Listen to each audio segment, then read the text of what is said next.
fini, Marc, avec l'or qui est coincé dans un range, malgré l'actualité géopolitique, politique, monétaire. L'or, pour l'instant, semble insensible à tout l'environnement autour de lui. J'imagine que vous allez nous dire qu'il faut attendre peut-être un repli avant de se positionner de nouveau à l'achat sur cet actif, ou au contraire, les perspectives sont déjà orientées à la hausse. Alors effectivement, contrairement au Bitcoin et au Nasdaq qui sont plutôt mitigés, l'or, il se porte plutôt bien. Et vous disiez dans un range, c'est tout à fait vrai, mais là pour le moment, on est même plutôt dans le haut du range. On va taper quand même, on n'arrête pas d'aller taper dans la résistance à 2520. Cette résistance, alors on est dans le haut du range, mais on plafonne. On n'arrive pas à franchir cette résistance.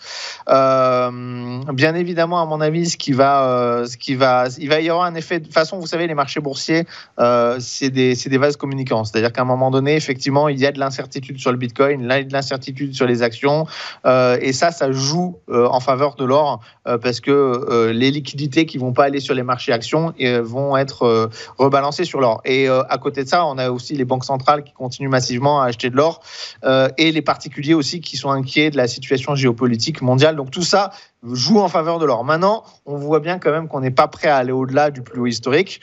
Qu'est-ce qui va se passer si jamais effectivement les marchés actions se reprennent et si le Bitcoin se reprend, ce que j'avais tendance à dire plutôt, étant donné qu'on est sur des niveaux de support sur le Nasdaq et sur le Bitcoin qui pourraient reprendre, ça pourrait avoir un effet négatif sur l'or.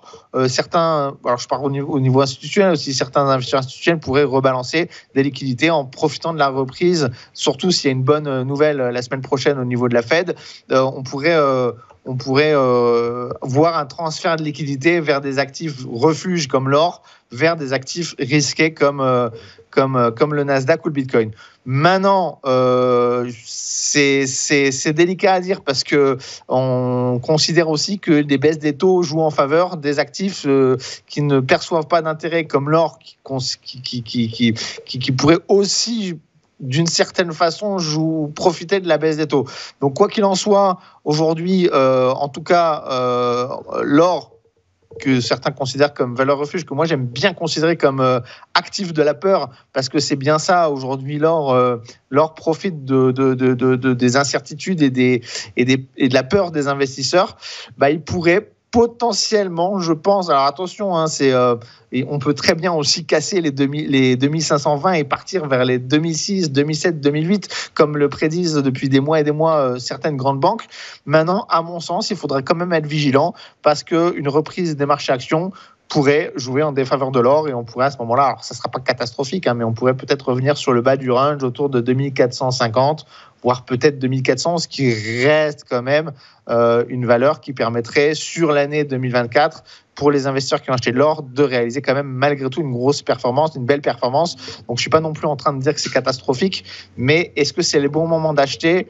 Peut-être pas. Il faudra en tout cas valider la cassure des 2520, 550 pour être sûr.